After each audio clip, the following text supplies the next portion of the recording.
ৰূপ দিবৰ কাৰণে, ৰূপ সলাবৰ কাৰণে যত্ন কৰিছিল। অকলশৰে নহয়, সদল বলে এক প্ৰকাৰ ক'বলৈ গ'লে। কিন্তু তেওঁ অকলে শতাধিক মানুহৰ যেন এক প্ৰতিমূৰ্তি আছিল। মানুহ এজন, কিন্তু তেওঁৰ শৰীৰত, তেওঁৰ মনত যিটো শক্তি আছিল, সেই শক্তি শতাধিকতকৈও যেন অধিক আছিল। অসমৰ ঊনবিংশ শতিকাৰ যি ইতিহাস, সেই ইতিহাসত আমি আগৰ যিসকল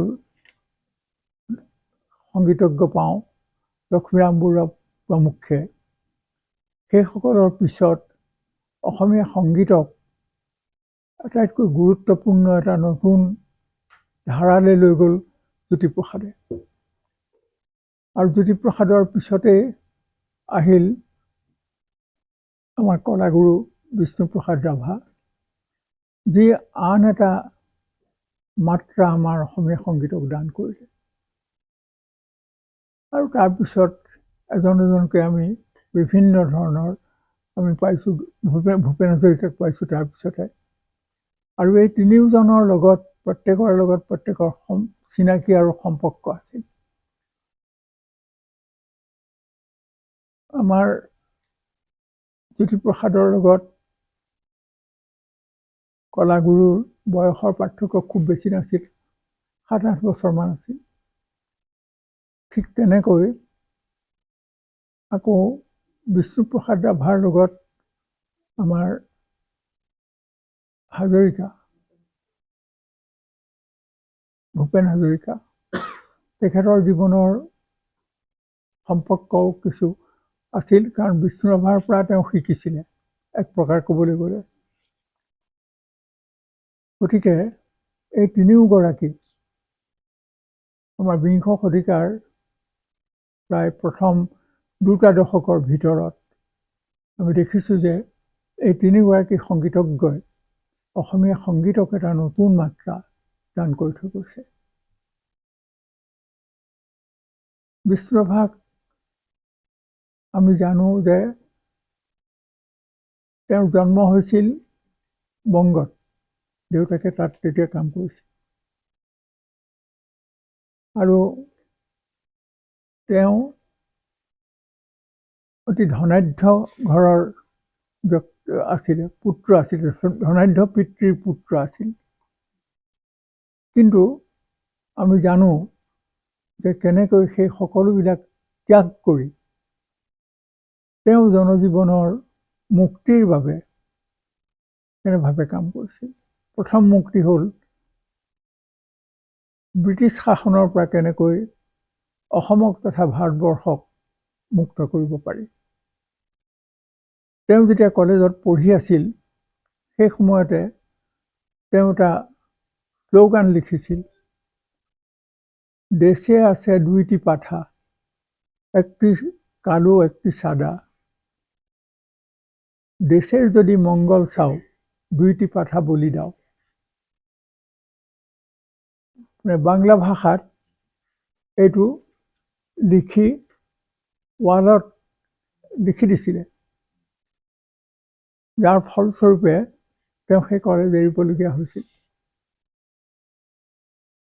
আৰু তাৰপিছত আমি দেখিছোঁ যে কেনেকৈ তেওঁক আমাৰ যিটো কমিউনিষ্ট আন্দোলন লাহে লাহে গঢ় লৈ উঠিছে, তেতিয়া ভালকৈ গঢ় লোৱাই নাই, তাৰ প্ৰতি কেনেকৈ তেওঁ আকৃষ্ট হ'ল।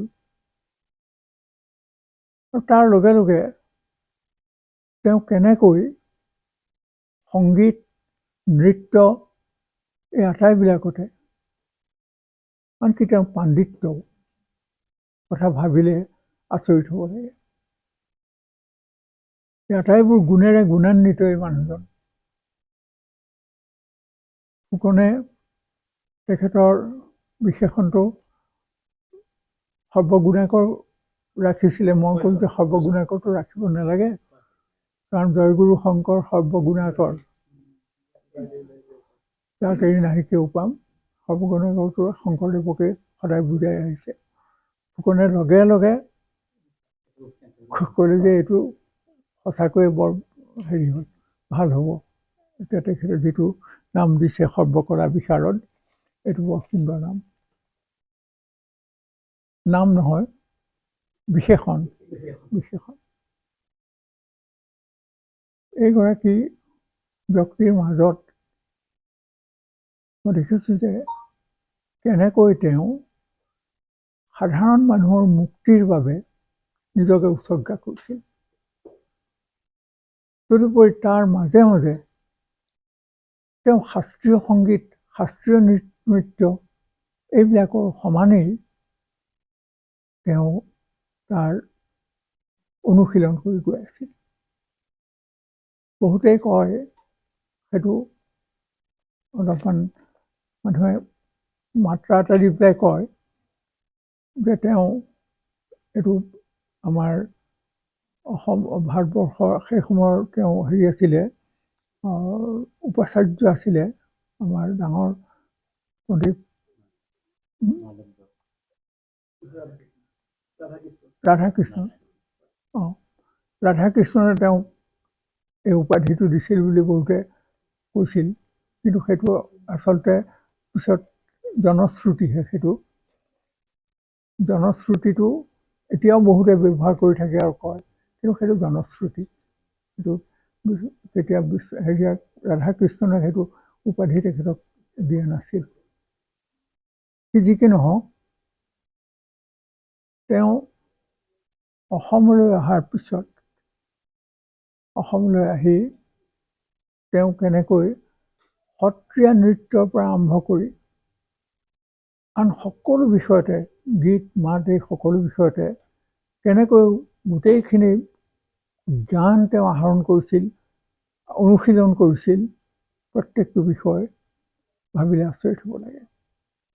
আৰু কেৱল সেইটোৱে নহয়, ভাষাৰ বিষয়ে, ভাষাৰ ক্ষেত্ৰত তেওঁ যিখিনি কথা জানিছিল, কিন্তু তেওঁ একো কথা ভালকৈ লিখি থৈ নগ'ল। তদুপৰি চিত্ৰকৰ স্বৰূপে, এগৰাকী চিত্ৰকৰ স্বৰূপে তেওঁ শংকৰদেৱৰ যিখন ছবি আঁকি থৈ গ'ল, শ্ৰীমন্ত শংকৰদেৱৰ, শিল্পী শংকৰদেৱ, তেওঁ নিজেও শিল্পী। জ্যোতিপ্ৰসাদে এটা বৰ সুন্দৰ কথা কৈছিল যে পৃথিৱীখন শিল্পীৰ ঘৰ, শিল্পীৰ কাৰখানা। এইটো অতি গূঢ় অৰ্থ থকা বিষয়, কাৰণ মানুহে, এই পৃথিৱীত থকা মানুহেই লাহে লাহে নিজৰ মনৰ মাজত সৃষ্টিৰ নতুন যিটো বাট, সেই বাটটো উলিয়াই লৈছে। ঘৰ সাজিছে, ছবি আঁকিছে, প্ৰত্যেকটো বস্তু সুন্দৰ কৰিবৰ কাৰণে চাইছে। আমাৰ গাঁৱলৈ যদি আমি চাওঁ, যেতিয়া আনকি বিচনীখন যেতিয়া বয় আৰু বান্ধে, তাত যিটো পাক দিয়ে, যিকেইটা পাক,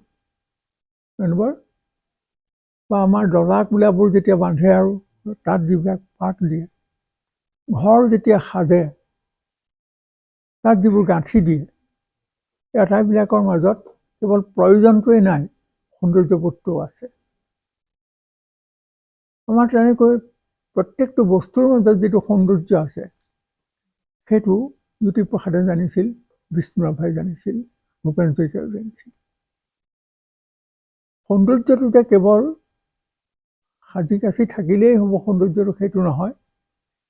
সৌন্দৰ্যটো ভিতৰৰ বস্তু, সৌন্দৰ্যবোধটো। সেই ভিতৰৰ পৰা সৌন্দৰ্যবোধটো আহিলে তেতিয়াহে বস্তু সুন্দৰ কৰিব পাৰে।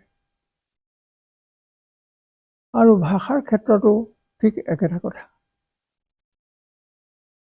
মই যেতিয়া কলেজত পঢ়ি আছিলোঁ, JB কলেজত, বিষ্ণুৰাভা তাৰ আগতে তেওঁ কাৰাৰুদ্ধ হৈ আছিল। কাৰাৰুদ্ধ হৈ থকাৰ পিছত যেতিয়া ওলাই আহিছে, তেখেতক JB কলেজলৈ এটা বক্তৃতা দিবৰ কাৰণে নিমন্ত্ৰণ কৰিলে। মোৰ সেই ছবিখন এতিয়াও মনত আছে। সৈয়দ আব্দুল মালিকৰ লগত বিষ্ণুৰাভাৰ খুব মানে ভাল সম্পৰ্ক। সৈয়দ আব্দুল মালিক হ'ল চুটি চাপৰ মানুহ আৰু বিষ্ণুৰাভা হ'ল 7 ফুটীয়ামান মানুহ। যেতিয়া গাড়ীৰ পৰা বিষ্ণুৰাভা নামিছে, সৈয়দ আব্দুল মালিকৰ সাপটো মাৰি ধৰিছে, তেওঁৰ কঁকালতে আছে। সৈয়দ আব্দুল মালিক বিষ্ণুৰাভাৰ কঁকালতে আছে, তেওঁ চাপৰ। সেইদিনা তেখেতে যিটো বক্তৃতা দিলে, সেই বক্তৃতাটো অসমীয়া ভাষাৰ গুৰি সম্পৰ্কে, তাৰ শব্দবোৰ কেনেকৈ আহিছে, কেনেকৈ বিভিন্ন বিষয়বোৰ কেনেকৈ আমাৰ ভাষাত সোমাইছে, সেই বিষয়ে অনৰ্গল এটা বক্তৃতা দিলে। মানুহ একেবাৰে থৰ লাগি চাই আছে। আমি এটাইবোৰে শুনিছোঁ যে এই কথাবোৰতো আমাৰ হেৰিবিলাকত এইবিলাক ওলোৱা নাই, এতিয়ালৈকে লিখা নাই। মই তেখেতক, মই যেতিয়া সাহিত্য সভাৰ সহকাৰী সম্পাদক আছিলোঁ, সেই সময়ত মই যোৰহাটতে আছোঁ। যেতিয়া তেজপুৰত অসম সাহিত্য সভাৰ অধিৱেশন বহে, সেই সময়ত বিষ্ণুৰাভা আছিল অভ্যৰ্থনা সমিতিৰ সংগীত শাখাৰ সভাপতি। বিষ্ণুৰাভাৰ ঘৰলৈ মই সেই সূত্ৰেই যাবলগীয়া হৈছিল। তেখেতৰ পৰা গোটেইখিনি বস্তু লৈ আহি পেলাই অফিচত আমি গোটেইখিনি ঠিক ঠাক কৰিবৰ কাৰণে। মোৰ এতিয়াও মনত পৰে সেই ঘৰটো, তাৰ বাৰাণ্ডাতে বহিছোঁ।